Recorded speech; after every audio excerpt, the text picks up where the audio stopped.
Assalamualaikum warahmatullahi wabarakatuh. Perkenalkan, nama saya Safana Risa dari Fakultas Kesehatan Masyarakat, Program Studi Ilmu Kesehatan Masyarakat, kelas B, Angkatan 2023, Universitas Sriwijaya. Di video kali ini, saya akan menjelaskan materi dengan judul Aktor Kebijakan. Siapakah aktor kebijakan itu? Orang-orang yang memiliki kepentingan dan memiliki isu strategis atau masalah terkait kebijakan tersebut mempunyai kekuatan untuk menangani isu tersebut. Menurutnya, semua pihak yang terlibat dan berkepentingan berhak menyusun, mengadvokasi, melaksanakan, bahkan terkena dampak dari kebijakan tersebut. Aktor kebijakan itu ada dua. Yang pertama, resmi atau pemerintah. Contohnya yaitu birokrasi dan juga presiden maupun pejabat. Yang kedua yaitu tidak resmi atau non-pemerintah, contohnya kelompok berkepentingan, dan yang kedua yaitu partai politik. Fungsi utama keterlibatan masyarakat ada tiga. Yang pertama, terbentuk kebijakan publik yang lebih baik. Yang kedua, terjadi kepercayaan lebih besar terhadap pemerintah. Dan terakhir yang ketiga yaitu adanya advokasi yang kuat. Selanjutnya yaitu keuntungan menggunakan pendekatan berbasis pemangku kepentingan. Yang pertama, memberikan efek atau dukungan. Inputnya nanti bisa memperbaiki kebijakan. Yang kedua, yaitu membantu lebih banyak sumber daya agar terjadinya kebijakan yang berhasil.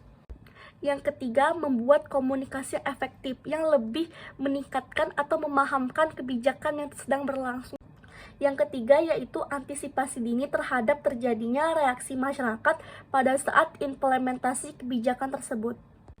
Selanjutnya yaitu penjelasan tentang legislatif.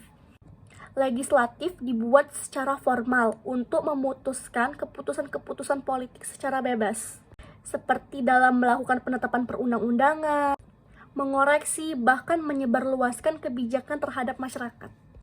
Yang kedua yaitu eksekutif atau presiden. Presiden mempunyai peran penting dalam membuat kebijakan publik. Selain keterlibatan langsung, kadangkala presiden juga membentuk kelompok-kelompok yang terdiri atas warga negara swasta maupun pejabat-pejabat untuk menyelidiki kebijakan. Yang ketiga yaitu ada yudikatif.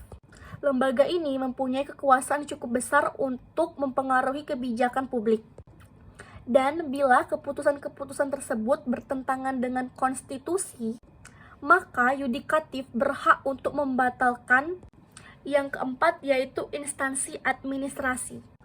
Konsep administrasi baru atau disebut New Public Administration. Saat ini politik dan administrasi bergabung menjadi instansi administrasi dan sering terlibat dalam pengembangan kebijakan publik. Yang kelima yaitu kelompok kepentingan. Fungsinya mempertemukan kepentingan atau warga tertentu yang tidak hanya mengemukakan tuntutan, tetapi memiliki juga alternatif terhadap tindakan kebijakan. Yang keenam yaitu partai politik. Partai politik juga selalu berusaha memberikan kebijakan publik yang menguntungkan bagi konstituennya. Partai politik mempunyai fungsi yaitu kumpulan kepentingan, yang artinya mereka berusaha untuk mengubah pemerintah khusus dari kelompok kepentingan menjadi usulan kebijakan. Yang ketujuh yaitu individu atau warga negara. Warga negara atau individu mempunyai peluang untuk berpartisipasi secara langsung terhadap kebijakan yang dibuat. Harmon 1969 mendefinisikan kepentingan publik merupakan perubahan yang berkelanjutan akibat dari aktivitas politik antara individu dan juga kelompok.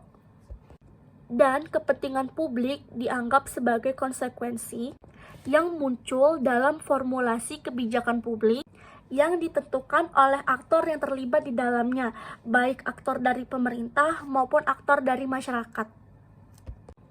Sekian materi singkat yang dapat saya sampaikan tadi tentang aktor kebijakan. Saya akhiri, wabillahi taufiq walhidayah. Wassalamualaikum warahmatullahi wabarakatuh.